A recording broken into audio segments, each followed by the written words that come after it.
Quick review of these Indy Ridge Comanche boots. I tried these out on my ride to Daytona last week. Wanted to give them the whole ride before I actually reviewed them. I'll review them on like 3 or 4 different areas: fit, comfort, their features, and also their price point. Starting with fit, these are a size 11. That's my normal shoe size. So when I put them on, they were immediately kind of snug out of the box, but I wore them around a little bit as as you were advised to do on the website, the Indy Ridge website. So I wore them around just to break them in a little bit. They are really high quality leather, so they do need some breaking in. But after I wore them around for a couple of days, they kind of really filled out to my foot. I wear a thicker sock when I'm riding long distance. I wear a thicker, even a compression sock, mild compression sock when I'm riding long distance. So even with those socks on, they fit exceptionally well at my normal boot size, which is a size 11. Next, we'll talk about comfort. Comfort, these were all day comfortable. Even with that liner, they provide all day comfort for riding and transition off the bike as well, just walking around the events. These felt pretty good. Features of the boot. These boots are touted as waterproof, as you can see there. This is really a nice grade of leather. I rode through a pretty serious storm on the way back.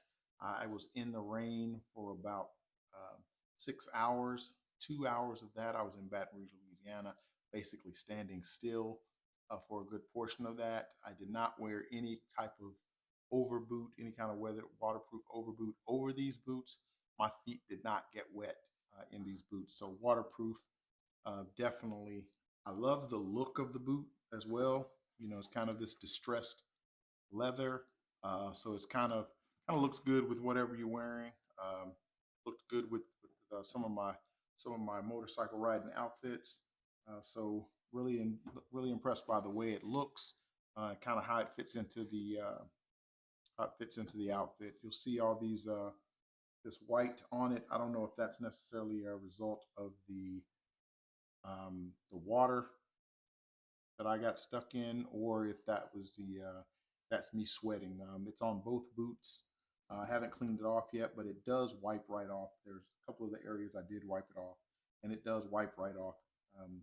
Maybe a result of sitting in traffic sweating. I was in full rain gear. It was warm, even though it was pouring down rain, so it could be just a matter of just sweating and that being the salt buildup. However, as I said, I love the look. One kind of negative is I didn't really wasn't impressed by the sole. Not just the look. The look is fine, but there are a couple of instances where it was kind of slippery when I put my foot down. So you have to really pay attention when you're putting your foot down. You should do that anyway. But I did notice that it would slip on occasion. It kind of has take a look at the sole. Sole kind of goes both directions. I would think that would be to enhance the grip. But again, once I put my foot down, there were a couple of instances where I put my foot down, maybe lackadaisical, and my foot did slip. I've already talked about the lining. This is a very thick lining for summer riding.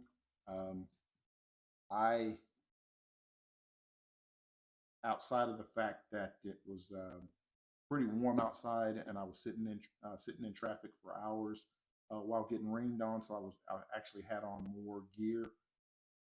That could have contributed to the heat as well. They're warm, but like I said, when I was actually off the bike moving around, didn't notice the warmness so much. It was pretty comfortable. Last item I'll talk about is the price. I think these boots cost somewhere in the neighborhood of $185. I got military discount. I think that's 10%. They do offer military discount. So 10%, so about $18 off. They shipped really quickly. I got them in less than a week. Um, so all in all, a really good boot. The only, like I said, the only issue I had was kind of the slipping.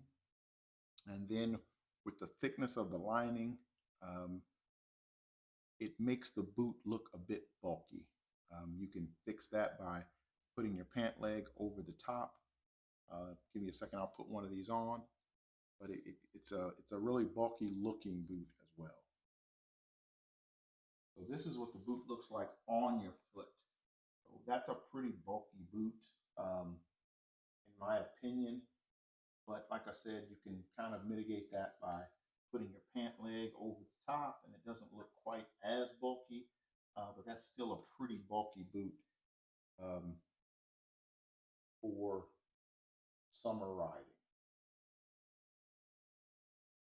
Overall, I give this boot probably an 8 or 9 out of 10. A couple of things I mentioned, the size of the boot, the bulkiness of it, and also the slippage on the sole.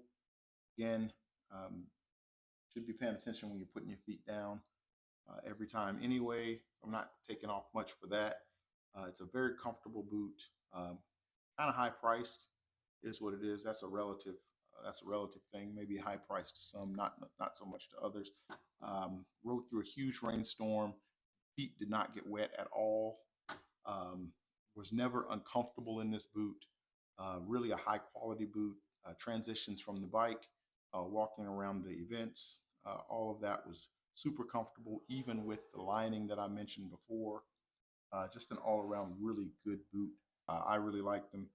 Um, I'll get more Indie Ridge boots. Kind of look on their website and check out something that I could use more for the summer without the lining. But overall, this is a high quality, really good boot.